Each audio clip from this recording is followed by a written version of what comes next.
Welcome back, guys, to CFL Central, CFL content for the fans, by the fans. And we have our review here of Week 17 of CFL action, and we have a lot of good games that we will be reviewing. However, firstly, before we get into that, we have to talk about, as of recording, this happened just today, news came out just about an hour or two ago, about the tragic passing of CFL legend George Reed, the running back for the Saskatchewan Roughriders. And so he passed away at 83 years of age.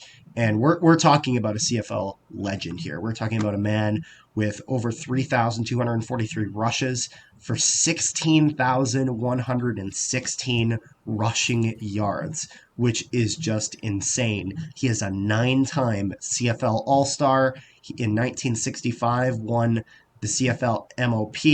He won the 54th Grey Cup, and he was the Grey Cup MVP, was inducted into the Canadian Football Hall of Fame in 1979. He played from 1963 to 1975, and that's just what an impressive career. And that's something, like, if we take a look, 1975, 1,768 rushing yards. That is unheard of in terms of running back rushing yards. And so, rest in peace to a legend. Is there anything you got to chime in there? Don't forget, even during his playing time from 72 to 81 and 86 to 93, he was CFL PA president. Yes, yeah, he was. That was, important voice for the players there.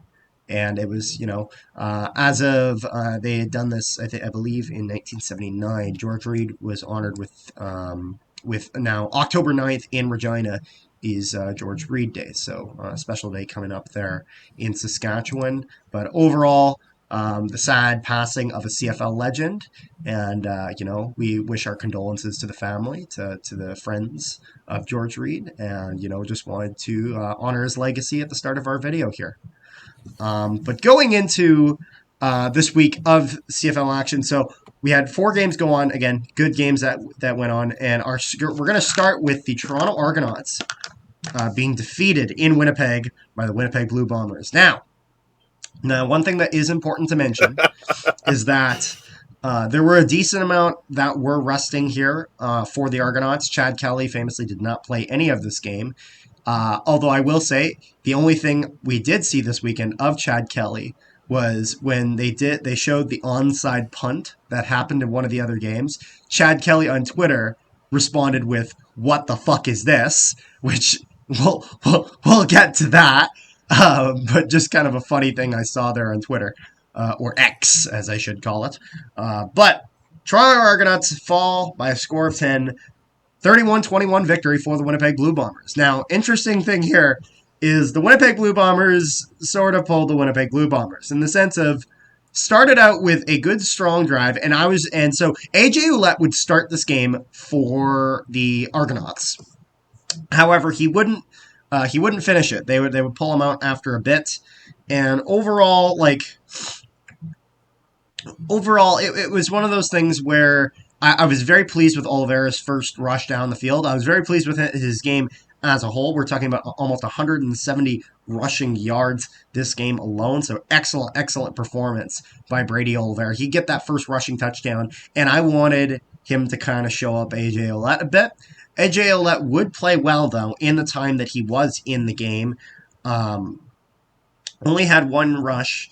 He got 26 yards out of that. So it was one of those things where in order for someone to say that Ouellette is better, which I don't think he is, we didn't get a large enough sample size for that. Got a good rush, though, when he was in, and did get a touchdown there for the Argonauts. One catch, too. Don't forget the one catch. He got one catch as well. Yes, he got another catch where he got 28 yards. So strong performance for Ouellette, but just didn't play that much in the game, so not really a big sample size out of that. But overall, it would be a strong first quarter for the Argonauts as they go up 14-7. But again, strong quarter, I'd say offensively. Defense for the Bombers kind of it took them a while to get going. Their first half of this game wasn't great. Gave up 17 points. Fixed a lot of it by the second quarter. And overall, the Bombers would win 3 out of the 4 quarters of this game. Just kind of a little bit of a weak start defensively by the Bombers. But going into the second quarter, the Bombers put up 6, and the Argonauts would only put up 3. So Sergio Castillo had a fantastic performance this game. Really, really strong performance by him as he would go 6 for 7. And I think his longest, I think his longest one he had. Because I think the only one he missed, I believe, was a really long one. Like I think it was because he hit a 49-yard field goal. He had hit a 48-yard field goal. I'm trying to see if I'm looking here. I think it was the 49-yard field goal he missed, was it not? Or am I confusing something here? Because he only missed one, and it was a really long one that he missed. It was one that was like almost 50 yards. But I don't see it here, oddly, on the score app, which should Okay, show so it. But it was not in the first quarter. I think it was in the third quarter, I thought. Okay, hold on. I'm pretty Okay, sure the one so he missed. 33 that he hit in the second quarter was good. Yep, I know that. Because the one he missed did, was in the 40s or early 50s. Okay, so he also hit a. Okay, so his 49 he hit in the third quarter was good. Yeah. Then there was okay, so it was a 52 at the 9:32 mark of the third quarter. Like I said, it was a really long one that he missed. So it was, even though like he went 6 for 7, realistically we can more or less kind of look at it as a 6 for 6 in the simple fact of the one that he missed was a very long kick. So it's one of those things where missing that kick does not, in my opinion, detract from his excellent performance. But it's one of those things where it is possible that he can hit it. He was close, but just not quite on that. And the Bombers would do Winnipeg Blue Bombers and have a really, really strong fourth quarter. Would come back and really just start kind of manhandling the Toronto Argonauts defense. And so that kind of made a very, very interesting fourth quarter for the Bombers. They would win 31-21.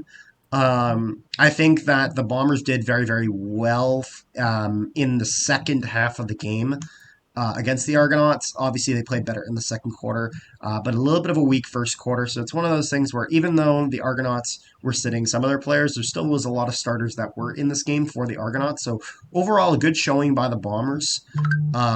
And so I think it's important to see the fact that the Bombers can absolutely compete and defeat the Toronto Argonauts. But it's one of those things where it is important also to mention that Chad Kelly wasn't playing this game. So, but there's no doubt that a game between the two of them, if there is a Grey Cup rematch, would be a very, very competitive, fun game that could go either way. But overall, good first game. If we're going to get into the second game, though, is there anything else you got for the first game? Did you mention the whole Oliveira with 169 yards? Yes, I did. And so my whole thing was the moment that they took Cameron Dukes out, because I guess they wanted to give both people, like both him and Brian Scott, a chance.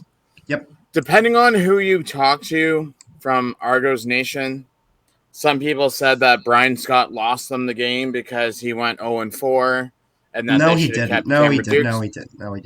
No, the Argos defense lost them this game. At the end of the day, it was the defense of the Toronto Argonauts that were not able to stop the offense of the Winnipeg Blue Bombers. End of story. And don't forget, Toronto did have 10 penalties for 90 yards. That was another thing. Toronto was taking a lot of penalties and shooting themselves in the foot a lot. So the narrative that them changing their quarterback lost that game, I'm sorry, but it's bullshit. So at the end of the day, the Bombers won. The Bombers won. They won by 10 points. But we'll go into our second game of the week, which was the Saskatchewan Roughriders falling short to the BC Lions. BC Lions winning 33-26 at home over the Saskatchewan Roughriders with an impressive 15 points in the fourth quarter. With kind of the second half of this game was so weird with the Lions getting 14 points in the third, the Riders getting 15 in the fourth. But it was one of those things where the Riders, they finally started going in that fourth quarter, but it was just too little too late. They had, got themselves into a hole. And I saw a thing, I think it was on Three Down Nation, of Dickinson being like, the team wasn't going this and this and that at the end of it all falls on me. And I'm thinking, and I heard that and I'm like thinking, I think every Riders fan agrees with that because they want you gone. Also, the GM was interviewed and they're asking him about his contract because his contract is up at the end of this year. They asked him like, have you talked with the team about an extension? And he said, no, I don't think it's the time for that right now. And I heard that and I'm thinking, guess who's not getting an extension? Guess who's not getting one? Because if that's your answer, it's also known as they don't want me anymore. So, which honestly, I can't really blame them. But overall, what did you think about this game, the Riders against the Lions? Okay, so there is some interesting numbers to throw out. Vernon Adams has 458. I think that's a new record. I think his last one was 453 in one game. Don't get me wrong. 3 touchdowns, no interceptions. He has hit the 4,000 passing yard mark in the season. Wow. And also, Keon Hatcher and Alexander Hollins are both members of the 1,000-yard club receiving yards for the season. Impressive. I mean, Hatcher had 172 yards and only missed 3 passes. Yep. I mean, neither team had a rushing game. No, definitely not. Because I mean, even if we're looking at the Riders receiving, good game by them as they had Schaefer Baker with 104 yards receiving, Stearns with 102, and then even if you look at your 3 and 4 receivers, MLS and Bain Jr. got 76 and 59 respectively, which for your 3 and 4 is pretty good. And if we're looking now at the Lions, 172 for Hatcher, fantastic game. Dominic Rhymes would come up with 92 yards, and then 83 and 47 for Hollins and Contoy. So strong performance. Lucky Whitehead would go 39 yards on only three receptions. So 13 yards per catch there. So excellent performance. Hollins would put up a rushing touchdown. Interesting. And then we get 2 touchdowns receiving, and then another receiving touchdown for Keon Hatcher. So overall, great performance on the receiver side of things for both teams. And I mean, even with Jake Dolagallo, he got 31 for 46. And actually, that should tell you right there, 36 attempts for the Riders. 46, sorry. 46 for the Riders, 36 for the Lions in the passing game. So Dolagallo would have a solid game. He went 409 yards. He got no touchdowns, 2 interceptions. So 31 for 46. Because that's the thing that I feel like is the most important to look at when you're judging the game of a quarterback is that completion to attempt ratio. And 31 for 46 is a little bit lower than ideal. Did get 409 yards. Can't ignore that. But 2 interceptions, not your favorite there. But I mean, if you're looking at the Lions here, 3 touchdowns, no interceptions, 458 yards, 27 for 36. Excellent performance by Vernon Adams Jr., which is why Vernon Adams Jr. is in the picture when it comes to MLP candidates. And don't forget, Brett Lather did miss a 32-yarder, and I can't remember at what point it was at, but he went, I guess Williams went to go return it. Yep. And when he went to go tackle Williams, he injured his upper shoulder. So he was playing injured. So I don't know what type missing a 32 though. That's not ideal. That's not ideal, especially because it's one of those things where Lothar's a guy, he can make that kick. He totally can. We've seen it before. So it just seems like we've seen a little bit of Lother kind of starting to fade a little this season. As I mean, he hits a 47 just earlier that game. So not sure exactly what's going on with Lother as he's missed a few kicks now in a few weeks here. that you would see him getting. So I don't know if maybe kind of with everything that's happening with the locker room, with GM possibly going to be gone, head coach possibly going to be gone, team not winning games that they should be, teams like like if we're looking at this game, they it was too little, too late by the time they started playing.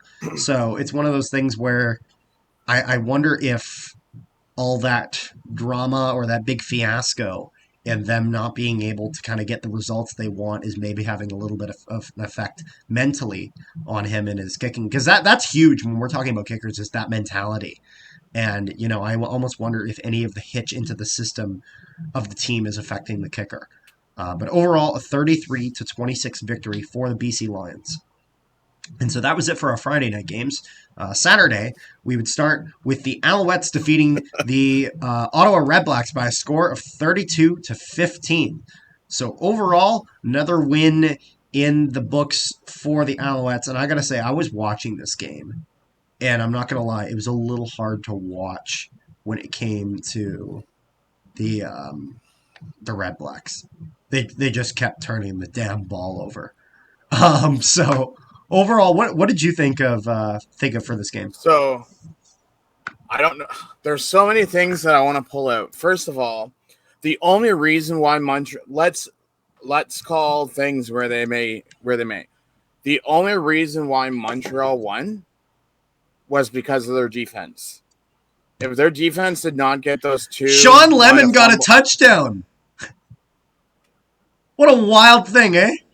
Which is why, like, even after he got the touchdown, I don't know if you noticed this, he was trying to get the football. He's like, hey, I want the football. Like, he was like, I got a touchdown. I don't know if I'm ever going to get one of those again. So he wanted to get it. But Sean Lemon with, I believe, his first career touchdown as a defensive lineman. So good job. Cody Fajardo, if he's going to be the quarterback in Montreal, so how do I want to put this? If Montreal is going to get far in the playoffs, it's not going to be because of Cody Fajardo. I'm going to state facts. I have facts. The thing is that it's not throwing touchdowns. It's the Alouettes defense that's going to need to really be the driving force here, as that is the strongest asset of the Montreal Alouettes. And so if Fajardo is playing good enough, and the O-line in front of him is keeping him somewhat safe, which we haven't seen a whole lot of evidence of that this season. Stanback's going to need to be playing his best. He got 85 yards this game, so not bad. With his longest being 24 yards on a single carry, went an average of 6.5, so not bad. Got a rushing touchdown. But it's one of those things where they really were just on fire defensively, and Ottawa couldn't get much going. They turned the ball over numerous times. If we're looking at receiving, okay game for the Alouettes, but having Speaker as kind of your top guy with 60 yards, not ideal for your number one in receiving yards. Because it's funny, if we go Don't forget Mac was out this game. That was another important thing. Because, I mean, if we look at the Red Blacks, despite the fact that they kept turning the damn ball over, it was a good game for Braylon Addison. Really solid game for him, going 94 yards. If you haven't, make sure, if you want to learn a little bit more about Braylon Addison, we have a full player interview on Braylon Addison up on the channel. Great dude, great time. Check it out if you haven't already. But yeah, he would go up with 94 yards in this game, so definitely a breakout game this season, as I think this is definitely his best game he's had so far. But overall, would be a pretty solid game. Carter's waiting for the big update. Waiting for the... And Crum leads the league with sacks with 48, because they had 5. Montreal had one more than Ottawa, so Crum now leads by 1 sack to... And how many times did Fajardo get sacked last year? 77. 70. You know it off heart. I know it off by heart. This is going to be something that I'm going to be following for the rest of the season. Yeah, we'll have a video out with a thumbnail. Can he stay healthy? Like, Oh, you know what would really suck, and I hate to throw this out there. If like one of the last two games of the season he goes down with an injury, oh, and that would they suck. made the playoffs, like I'm sorry, but Caleb Evans will not get the job done. My Yeah, honest yeah, opinion. that would not be good. But I mean, if we got one more game this week, a game which Rick attended, where the Hamilton Yes. Tiger Cats defeated the Calgary Stampeders by a score of 22 to 15. And as Ticat fans will probably say, they beat Calgary. Calgary beat Toronto, which means Hamilton's better than Toronto. So this all started with Powell going 2 for 6 for 14 yards. After that, Coach O claims that he wanted to give enough playing time to both quarterbacks. Don't I don't want to say this because I don't want to get demonetized, but don't bullshit a bullshitter. Oh, When it's okay. I already swore a few times this video. okay, but yeah, it's like don't bullshit a bullshitter and tell us okay, we're giving each quarterback a look when your playoffs are on the line, people, and you go and throw in Matt Schultz, and the guy goes 11 for 19 for 225 yards, 2 touchdowns, and 1 interception. Then on top of it, I want to say Saturday night, Cameron Judge was the most hated person in Hamilton. Oh, yeah? I don't know. I don't know if you saw the highlights No, I or did if you not. saw the penalty. I don't think I did. But who was it? It was our good friend Gordon White went to Yes? go tackle a player, and Cameron Judge shoved him right into the goalpost, like those, like Yep. the field goal post, like Yep. The uprights, yeah. the stand at the very bottom. Yep. Yeah, people wanted him kicked out of the game. He was giving fans the finger. Oh, Like boy. it was just like he was like the most hated man in Hamilton that night. So, I mean, other than that, Tim White had a really good game. Keandre Smith had a good game. Butler had 92 and rushing Cameron Judge yards, got 10 total. he had gotten an interception that game. Funny enough. Oh, So. and the funny thing is that our good old friend Jagar Davis decided to go sack the quarterback. Ooh, And he got a roughing the passer.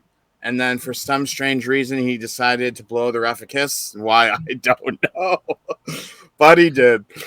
I'm like, oh, wow. Did he get a penalty for that? No. Well, he got roughing a passer penalty. And then, okay. No, just because there's some refs that would be like, you blew me a kiss? Flag! And then there was the player that was sitting on, what's his name? Simone Lawrence. And then he got up.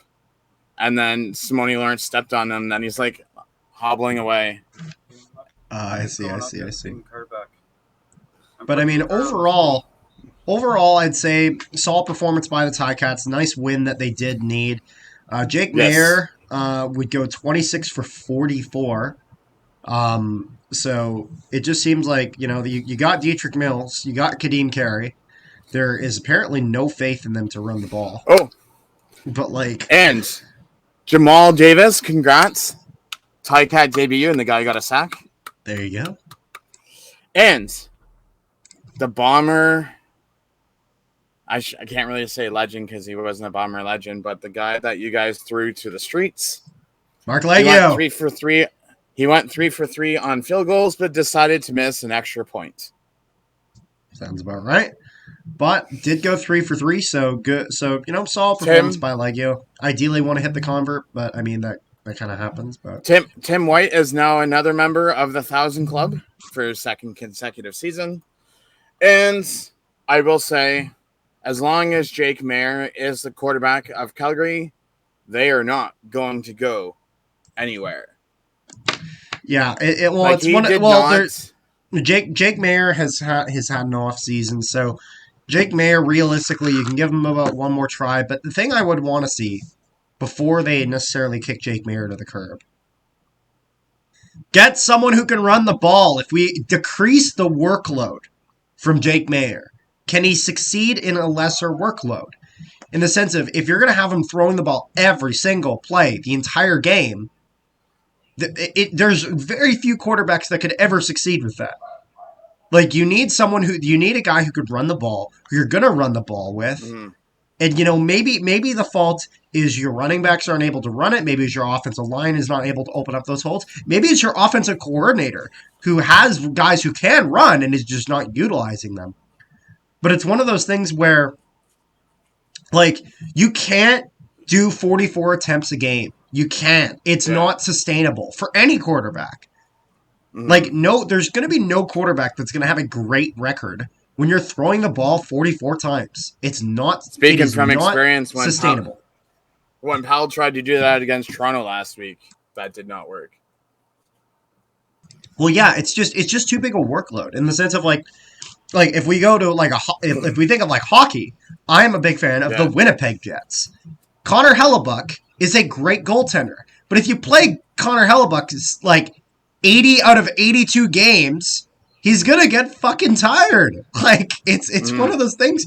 It's not sustainable. So you need to have trust in your other aspects of your team, and it just makes, like, especially if you're the Calgary Stampeders and you're only throwing the ball, a team can when the team's watching film, they're thinking like, okay, we don't have to worry about the run. Let's get some guys that are gonna rush Jake Maier, that are going to try to put pressure on him. We don't have to worry about these necessary holes opening up for the run game because the run game's non-existent. Linebackers, you can focus on zone coverage as opposed to blitzing and, getting out of position to leave those receivers open. So it's one of those things where, like, a defense can cater to that. A defense can cater to that, and that is, like, the number one reason why you can't throw it 44 times a game is because it's just teams are expecting it. So I think you need to be a little more. You gotta run the ball, and you can't always depend on your kicker, which Rene Paredes kicked 5 for 6. Yeah, Rene Paredes has been okay this year. He's had a few misses, but still, he is an excellent kicker. But he has had a few that he probably would like back. But overall, the thing I will say about this game is that it's crazy how, like, the Hamilton Tiger Cats decided to do a Winnipeg Blue Bombers and play 50% of the game. As the first and third quarter, they got nothing. The second and fourth quarter, they got all of their points. So just kind of a funny thing how the Ticats, offensively only showed up in 2 quarters, but that won them the game. The thing is that if we look at the Stampeders, they won 2 quarters. The Ticats won 1 quarter and they tied 1. But the one that the Ticats won, they won by 13 points. Like, they had an excellent second quarter.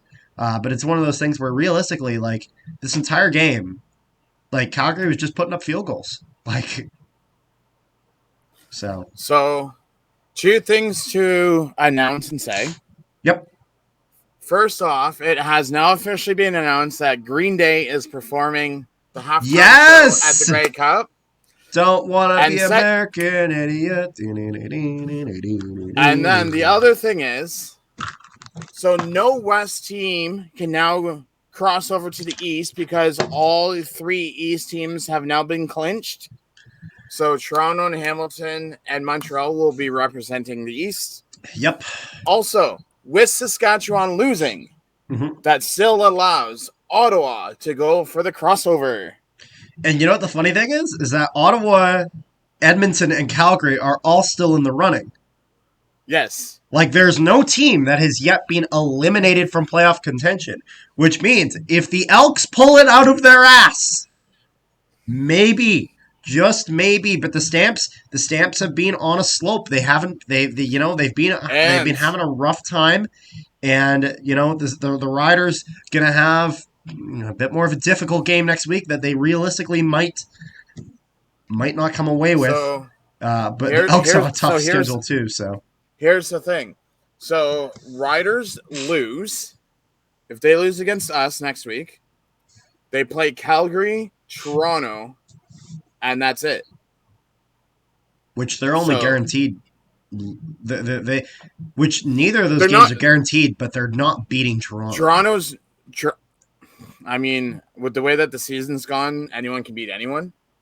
Yeah, but even like And it all depends on. I don't see Saskatchewan beating Toronto. I It all don't. depends on if Toronto's It also depends on who's playing for resting Toronto. anyone. That's important. Um, but But but even the like week after next week, it's going to be Calgary versus Saskatchewan. well, And what's important though is that so if we're looking here at the schedule, although we shouldn't actually, you know what? We'll get into it in our preview because this okay, feels like a preview kind of topic. But overall, point is that no one is eliminated from playoff contention. The East has been decided. The West still up for all of grabs in that all third of those spot. haters, all of those haters that thought that Hamilton was going to finish last, that wasn't going to make the playoffs, Oh yeah, Rick's that got to were go after all the crap, haters. He's and got to go then and after all then the haters, huh? and then we kick Condell to the curb. We bring in Milanovic, and Oh yeah, that went you know great. what? I'm actually quite curious. That was the game. When did we? Okay, so that was Yeah, some week people didn't like that 11. Condell thing. One. So we're 1-1, Still two got and that glorious one, T-shirt. 3-1, 3-2. We're 4-2 since Milanovic has taken over as offense coordinator, And one and of those that losses was was Toronto. yeah, One of those and losses is kind of a loss that you most likely were not winning. that was 2 weeks before Labor Day There you go. that we lost to Edmonton. There you go. So overall, good week of football. We got an exciting one coming up next. We will have our preview of that coming out later this week. Make sure you guys tune in Wednesday at noon Central Time or 1 p.m. Eastern. We will have our full interview with Sergio Castillo, kicker for the Winnipeg Blue Bombers. We are excited for that. And we will see you guys next time. Or wait. Before you leave. It wasn't me. Like, Don't blame share, me. and subscribe if you have not already. And now have yourselves a wonderful day.